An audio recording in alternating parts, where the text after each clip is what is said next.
Good evening. I'm honored to be here among you. It's a dream come true, and indeed I feel like I may wake up anytime and find that I'm still dreaming. My name is Bernard Omweri Kebwato.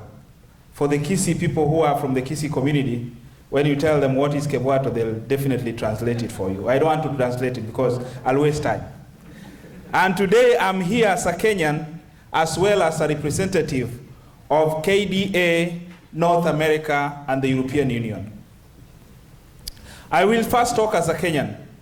Then later on, I will tell you about the wonderful and upcoming organization that I belong to. I'm a Kenyan that has lived in the US for a couple of years now.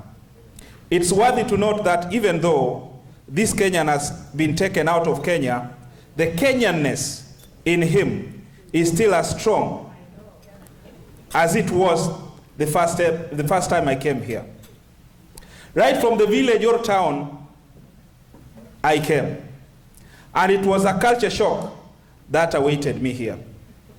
One of my friends, who was a senior police officer, came to this country. He was the chief presidential escort team. You know, those geeky, that geeky squad back in Kenya. And when he arrived in this particular country, he was told, you must go for driving course. He said, what are you telling me? I was the one driving the president back in Kenya.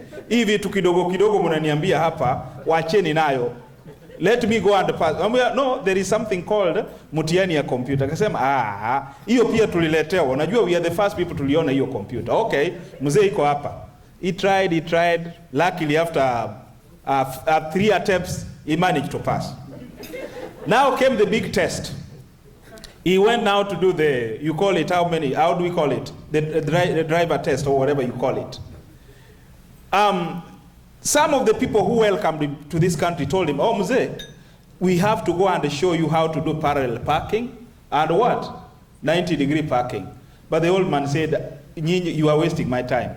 I want tomorrow to go down there. I want to go down. I was the one who was parking the car for Moi, and I knew how I could drive very fast. To cut the story short, the gentleman was taken to the to the test, and he failed thoroughly. When he failed, the second time he went back there, he again failed. And now he started talking the Kenyan language. Watu tutaongea na nani hapa, mkubwa yao anisaidie, naona mambo yamekuwa ngumu. He managed to talk to one of the police officers, the drivers, the examiners. I don't know whether they are policemen, but in Kenya we know they are policemen. Told them, you know, I'm old and I used to drive the president back in Kenya. So this thing, it can be easy so that I can, you know, I've been driving the president. I've never had any accident. So the best thing, let me just pass.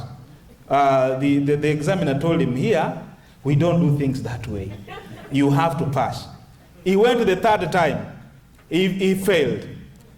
The option was he had to go to school. So most of us here, when we come to this country, we have culture shock. And things actually really change very fast for us.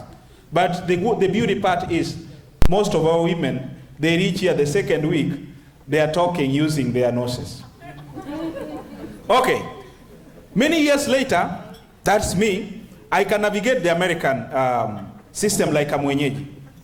One could say that I have arrived, I'm home, and I belong here. But let me tell you, my people, I still yearn for my home Kenya. I still think of how wonderful and beautiful and blessed it is. I think of the warmth of the people, and my heart feels warm. I think of the tenacity the Mwananchi has, and I'm also humbled. I think of the innocence of the school children, and I'm drawn towards looking for ways to make their innocence last longer. Kenya is a wonderful country. It's a country that is rich in many ways. It's rich in diversity. We have so many cultures, so many tribes, and so many languages. It's rich in spirituality. The average Kenyan believed in some form of religion.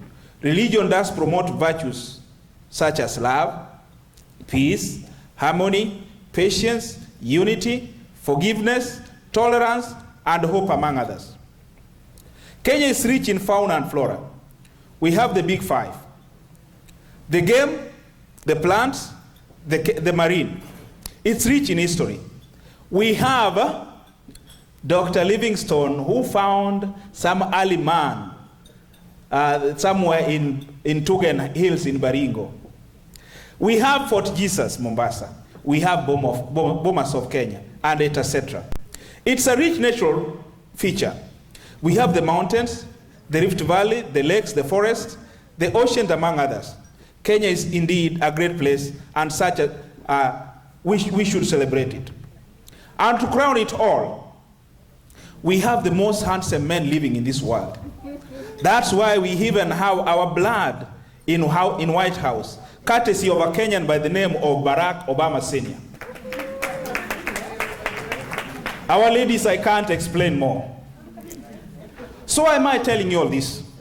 Because I want us to be in the same page.